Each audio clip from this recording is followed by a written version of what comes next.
you know, we forgive. We're more forgiving of humans.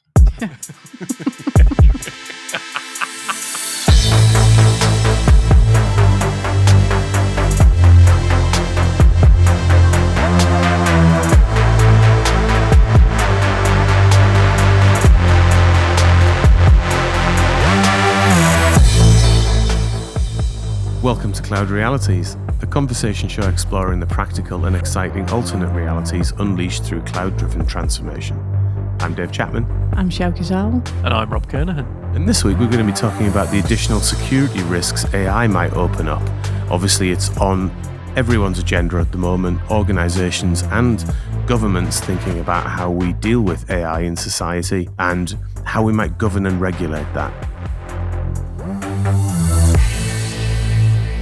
Joining us this week is Bill Reid, a security advisor in the office of the CISO at Google, to help us with the conversation. So, Bill, great to see you. I'm glad that you're here. Do you want to introduce yourself and tell us a little bit about what you do?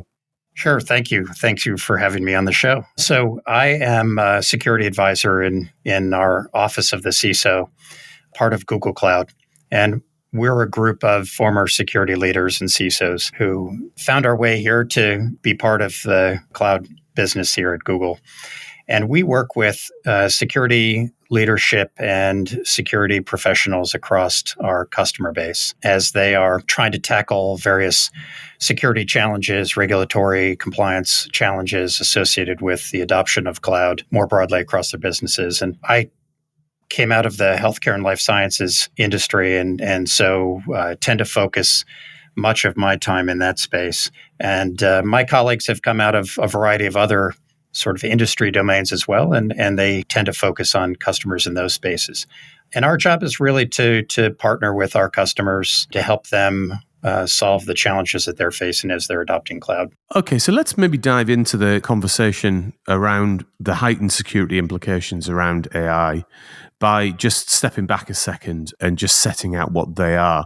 So, Bill, in your head, what's changed in the security landscape since the introduction of particularly generative AI and large language models? Well, I think that what we're doing is introducing data in some respects, right?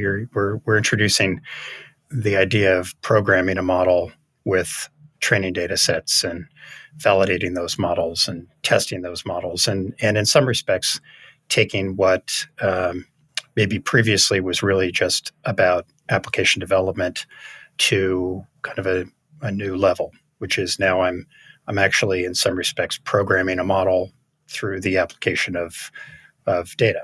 And I think we're just perhaps extending what it is that we've been doing in terms of the development of technology to kind of injecting a new element into that.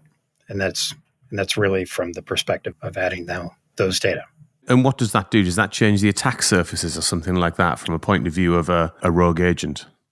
Well, I think if you think about, one of the challenges that we've been dealing with generally with security as of late has really been associated with supply chain. Right. And so if you think about a lot of what many of us have been dealing with over the last several years, it's really been to kind of turn our focus toward managing the supply chain, the security supply chain. So understanding the software dependencies and some of the open source services that we're bringing into our products and thinking about how we construct the supply chain of the behind the development of an application.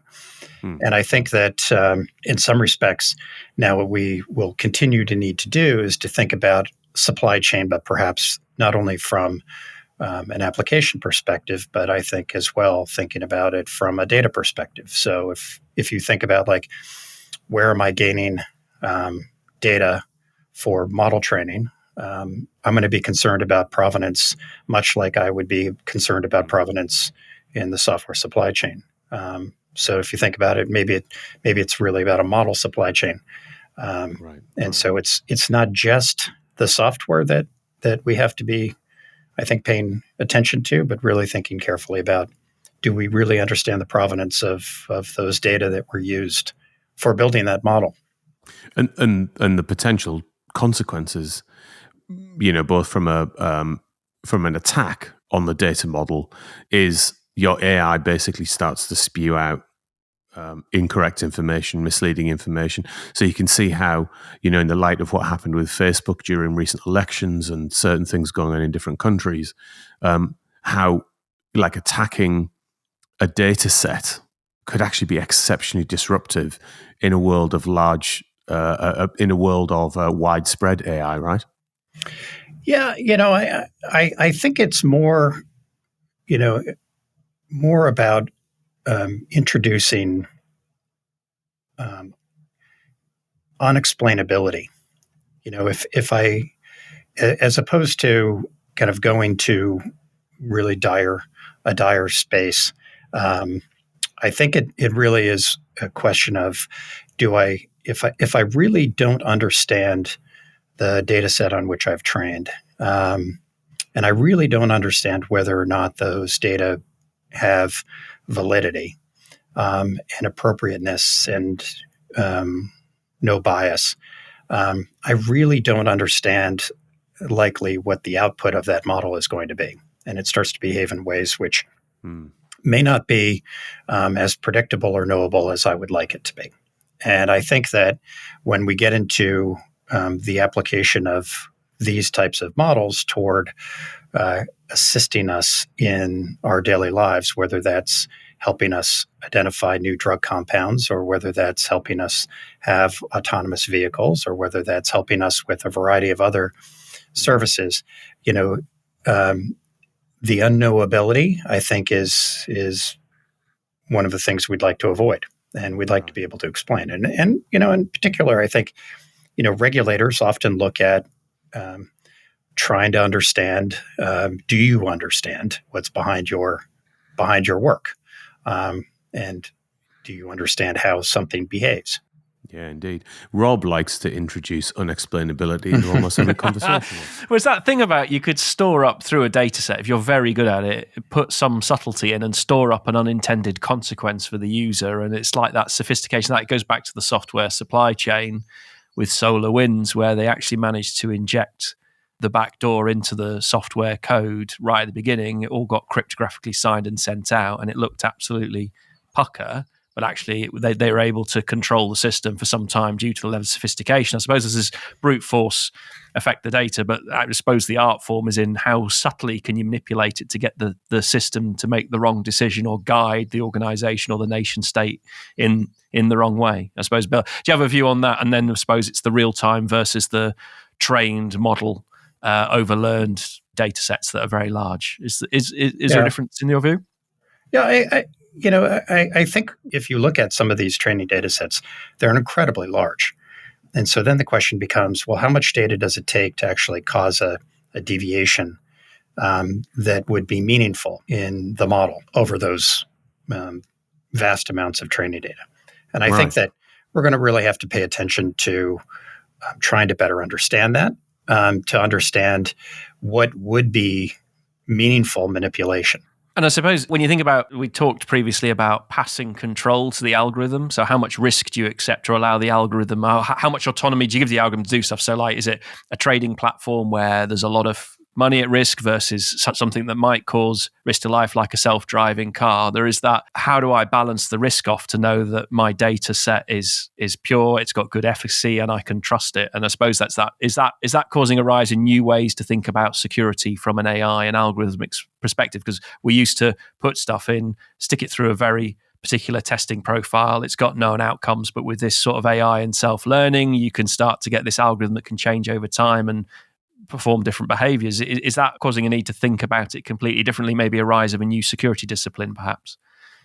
Yeah, I mean, in some regards, right, we apply kind of relative controls relative to the risk that we face today, right, in security. And in some respects, I look at it, I'm like, I don't know that would change. So, for example, for a very low risk encounter, I might have very minimal supervision over a human operator. But in a higher risk situation, I might have much more supervision. I might not let a sole person make the decision. I might have guardrails. I might have additional monitoring associated with the amount of autonomy that I allow an individual. And so in some respects, I think, why would we do any different with regard to these technologies? Because, in some respects, if I've got AI, really, I'm using AI as a tool in the context of a high risk situation. I might want to have compensating controls, guardrails associated with that would keep that in check, much as I would if I had a human in a high risk situation. And I think in some respects, we seem to have a higher tolerance for human error than we do for machine error. Yeah. Or we tend to look at these models as though we will operate them in an unfettered, uncontrolled way. And, I think that I doubt that's going to actually be the case. I think that we're going to incorporate these as we would any other technology, sets of tools, and with appropriate controls relative to the risks that we face. So when you look at that from a threat modeling perspective, does that change, or do we have to expand how we think about threat modeling in this scenario? Well, I think if we think about, so kind of threat modeling at its core, and if you think about some of the lessons learned from Adam Shostak and the way that he's described threat modeling, fundamentally it's what are we trying to do? What can go wrong, and what are we going to do about it? And if we think about what are we trying to do, first that begins with this question of, do we actually understand the model? Do we understand how that model is going to be used? Do we understand the data flows and the interdependencies and the trust boundaries around those models? And, I think that's probably going to be one of the areas where it will most change, because people will need to understand, do we have a trust boundary, a known trust boundary? Where is that? How is it being established and maintained? And I think that will change depending on whether that's a model that's deployed inside a corporate setting, or whether that's a model that's deployed for broad public use. Right. And the trust boundary presumably being, for want of a better term, the data boundary. So where you're sourcing that data from, what the data actually is. So if that's within a known and trusted setting, like your own enterprise, assuming that that's a secured data set, then you can have a relatively high trust level around that data set versus, say, you're sourcing open data from the internet. Is that what you're getting at? Well, it's both the data, but it's also the authenticity of those sources. Can I actually understand and authenticate the provider of those data, and are they authorized to provide those data to me? And is those data being provided to me in a way that has integrity from the provider to me? And I think what we're going to need to do is to try to think about how we model those environments out, and that's going to require that we understand how these models work and how they're deployed, and what the security apparatus is that's wrapped around the kind of environments in which they're hosted and built and maintained. I love the idea, though, as you said earlier, about people forgive humans more than computers. And is it because we've got a personality and everybody loves personality? So when the computers actually get personalities, we'll forgive them more when they make heinous mistakes. This idea of, it's all right. Yeah. You're speaking as a gamer. Yeah. There's this view that the computers get more leeway because they make us laugh a bit more, or we've grown too attached to them or something. You hear about people forming relationships with the sort of personal digital assistants and things, and you think that can only get worse in the future. No, that is the truth. And also that is going to be an interesting, scary way to potentially, attack somebody, right? If you have got an emotional relationship with a computer, or a generated bot that's using a GPT-like technology, and that the data set that was running that bot was undermined, that's going to actually have an emotional impact on you, right? So it's not only, can these attacks be potentially commercially destructive now, but actually could be emotionally destructive even more directly and concerningly than before. I think we already have social engineering. Right. True. And it is highly effective. Yeah. And it works because humans desire connection. they want to trust. Even when they distrust, they still want to believe in goodness, and in some respects, want to be helpful. Mate, I'm dealing with a rental car company at the moment to try and get an overcharge back, and I want to believe, but I'm a few weeks into this battle at this point, and I'm giving up, I've got to say, and I'm not even sure whether I've been speaking to humans. You might not. No, I have no idea. The emails would suggest not. But, I think that what we'll end up doing is, the question will be, does the application of this technology make it easier for social manipulation? And I think that it doesn't change the fact that people can be socially manipulated, psychologically manipulated. But perhaps it is a tool that makes it easier for that to happen. Yeah. And then the question becomes, well, if the tool can be used to do those types of attacks, then there will be tools that make it assistively better to prevent those types of attacks. I mean, I think that often what we end up, what I've observed right now in the conversations around AI is that we tend to look at it from a threat perspective. Mm-hmm. We tend to underestimate the defensive value of AI as a tool to actually help us discern what is potentially manipulative, what's potentially biased, what is social engineering. So we tend to have looked at this from this adversarial perspective, like AI is going to be used in some nefarious way, as opposed to looking at it as something that may be actually quite helpful. And it's almost like looking at the invention of fire as a way of burning people instead of keeping them warm.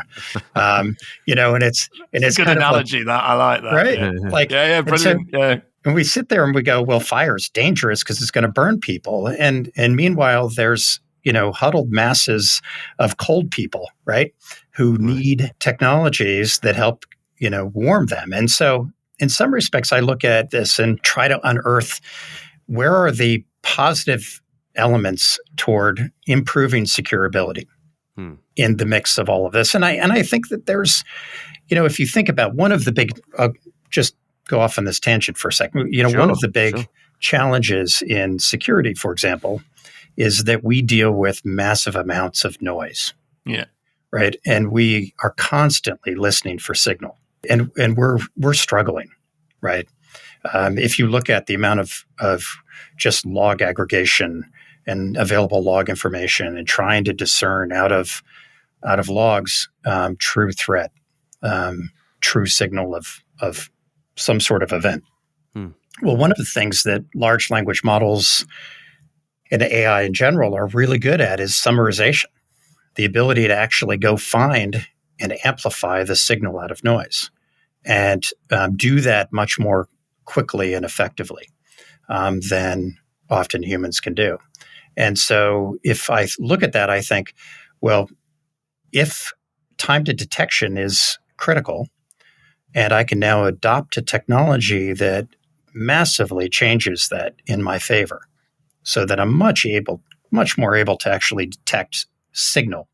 That's great, right? That's ideal. And in some respects, all of a sudden now my job as a security professional becomes an easier one.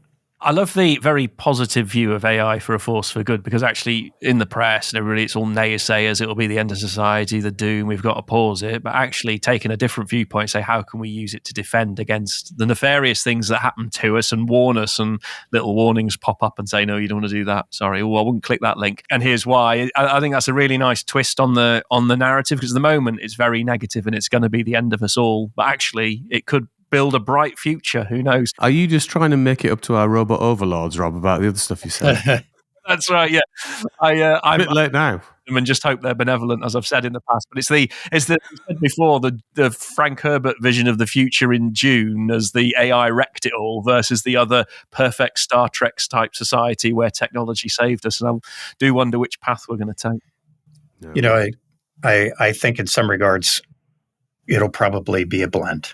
Right. And I think that typically, if you look back at kind of major significant technology inflections, inventions. In terms of ending on that positive note, then, there are a lot of organizations at the moment that are putting in place like AI governance boards and AI ethics boards and trying to think about how to introduce AI into their organizations constructively and responsively. So from a security and risk perspective, what advice would you give those organizations that are trying to spin up that conversation? Well, I think it fundamentally begins with a deep understanding of what it is that we're talking about. And part of that is making sure that we understand the elements of what is AI, what is generative AI, what are foundation models, what is machine learning, what is, reinforcement learning. We're going to need to get smarter about and discerning the differences in the technologies, because I think that the way that different tools work, the way that different models work, will require different types of controls. I think that the challenge we have today is that we tend to go, again, with a very negative, broad view highly informed by ChatGPT and broad publicly available generative models. That tends to be, we look at broad brush approaches. And I think that we need to really deeply understand what it is that we're talking about. I think that's step number one. I think the next is to really start to look at it from going back to that threat modeling viewpoint, which is, do I understand the ways in which things can go wrong? Can I kind of apply a systematic and comprehensive analysis of the application of these technologies, and then thinking carefully about the controls that I'm going to apply relative to those potential threats. And then once I have those types of controls, then it's really thinking carefully about what is it that I need to establish from a governance perspective to support the consistent application of those controls in my organization or across organizations or in society at large. I think it kind of builds from that kind of foundational understanding, and then it works its way up to policy. I think what we have tended to do is come in with a broad policy and apply it downward, as opposed to maybe organically building upwards from an understanding, discernment between the differences, and thinking carefully about the implications of that. So I guess I would advocate for more of a grassroots approach to it that is founded in deep understanding. Although there is that point, Bill, I absolutely agree with what you said there. If only the people who were in charge actually understood what policy they were forming around the thing that they're concerned about. I always remember the TikTok hearings and listening to some of the questions that were asked, you just go, oh my word. There might be something to answer here about security of the application, but not about asking if it uses Wi-Fi. It's like, what? Yes. Yeah. These people are making legislation. Stop them. Well, I think that what they're doing is they're legislating off of a public generative model. So what we suddenly had explode onto the scene, ChatGPT, with very little guardrail. And people looked at that and they said, wait, what's the training data set? And it was, well, the public internet through 2021. And it was like, well, is that okay? And then people started thinking about it. Wait, reinforcement learning, that's turned on. People are entering PII. And I think that, the EU looked at it and said, whoa, what? Where is this? Where are these data going? And how is it training? Is it incorporating what people are typing in? And I think there was a strong kind of reaction to potentially privacy violations. Yeah. And it really, most of the conversation that I've seen has been less about the security and honestly more about the privacy.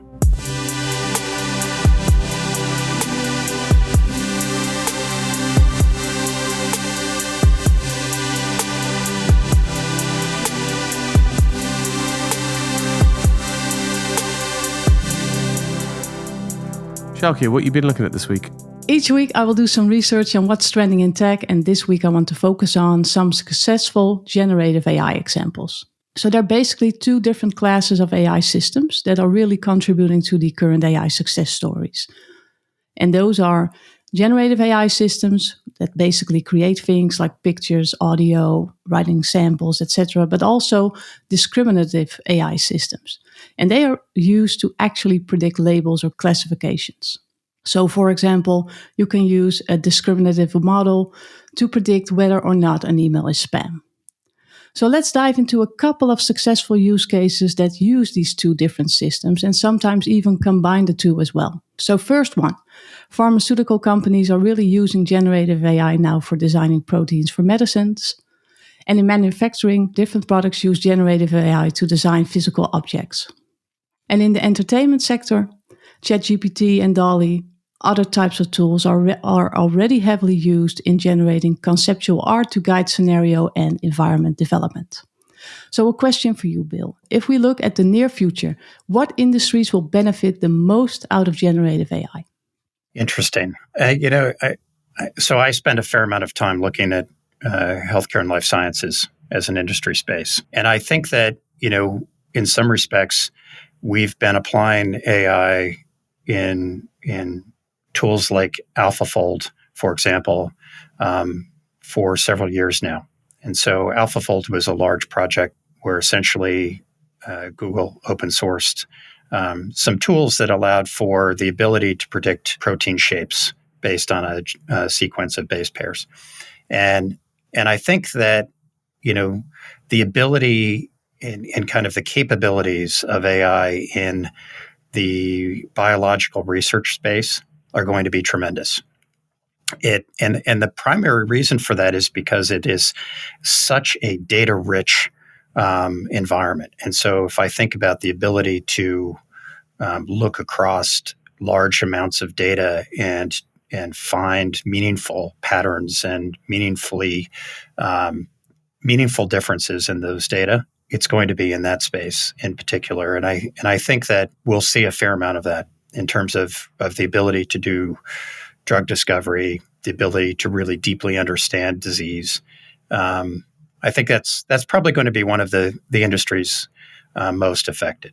And Bill, as people start to use AI more and more in industry and such, like we saw with the recent TikTok hearing, a potential lack of understanding of the technology, albeit there could be a good security concern to answer. Do you think those who make the rules for what's legal and what's not, the nation states, do you think they're armed with enough capability and education to be able to make sensible decisions at the moment?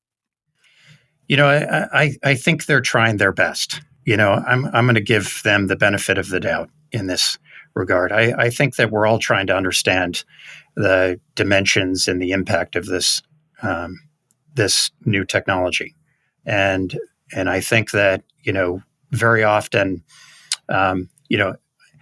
let's just say I have yet to see, for example, a law that is formed in advance of the invention. Yeah. It's not like legislators are sitting around inventing a law and then the invention happens. We typically, legislation follows, right? Regulation follows invention. And it's really in response to trying to put some dimension or control for what's acceptable to society at that particular point in time. And I think that that's what we're doing. That's what we're kind of seeing. Are you tracking the current debate about legislation around AI, Bill? And what's your perspective in terms of how it's currently being approached? Well, it's been interesting in the application, kind of control over model development with regard to copyright. And so if, you kind of look at ways in which, models are training on data that may involve ownership interests of others, right? So I think one of the areas that we're honestly going to see a tremendous amount of thought in and development around is going to be that around intellectual property.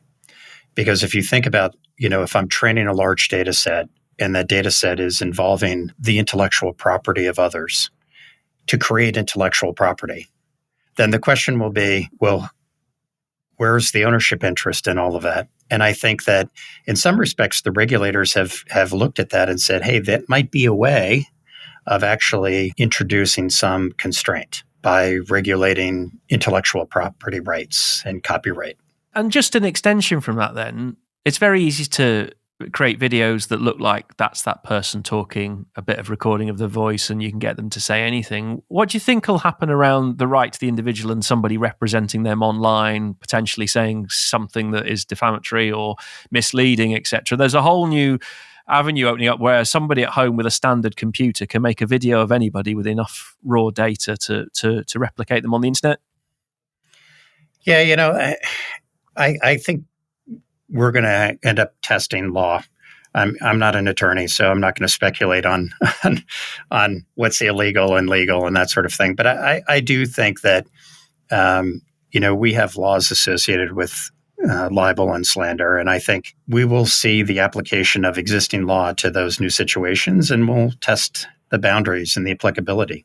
Yeah, I suppose one of the things with social media was the authorities don't have enough capacity to properly police it. So then, to your point, do we use AI to defeat the AI and help the authorities control the system to stop bad people doing bad things online? And I suppose it's how do they cope with the overload of trying to deal with all the information? They're already struggling at the moment, and this just adds yet another variant onto it.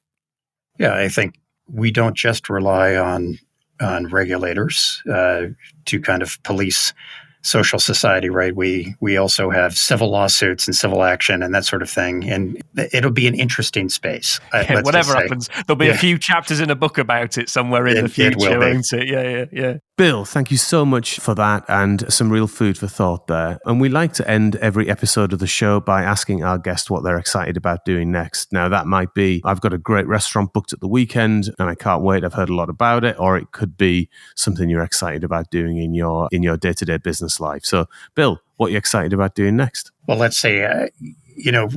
One of the things in keeping with the theme around AI is I'm really interested in looking at ways in which I can use AI actually as a security professional. Mm-hmm. And so, trying to play around with some creative ways of its application to make the life of a security leader a little bit easier. And so I'm going to be spending some time diving deep into some of those technologies and really trying to apply them forward. That's awesome. Did you also see, talking about AI security and AI generally, I don't know whether you saw the trailer for the movie The Creator over the weekend. Did you see that? I did not. Did you see it, Rob? No, I've not seen that yet. You're going to surprise us. Well, it's the new film by the guy who made Rogue One, the Star Wars. Oh, yeah. And he also made a film a while back called Monsters, and unbelievably, he happens to be landing a film which looks like it's been in production for years. Like, it's incredibly gorgeous looking trailer, but it's about an AI versus man war type situation. Oh, so a future documentary about us then? It could be. It could be. But it just looked amazing. And the second, 3 seconds into the trailer, I'm like, my God, the synchronicity of getting that thing out at this point, absolutely unbelievable. You know what I mean? Well, it's been around for a while. You've got Isaac Asimov back with Foundation and how they predict it and things like this. There's people have foretold technology being our downfall for a long time. It's coincidence on this particular one, isn't it? The synchronicity of it was absolutely amazing. Anyway, Bill, so thank you so much for joining us this week. It's been a real pleasure to see you. Well, thank you. A huge thanks to our guest this week. Bill, thank you so much for being on the show, to our sound and editing wizard Ben, and of course to all of our listeners. We're on LinkedIn and Twitter, Dave Chapman, Rob Kernahan and Sjoukje Rob. Feel free to follow or connect with us and let us know if you have any ideas for the show. And if you haven't already done that, rate and subscribe to our podcast. See you in another reality next week.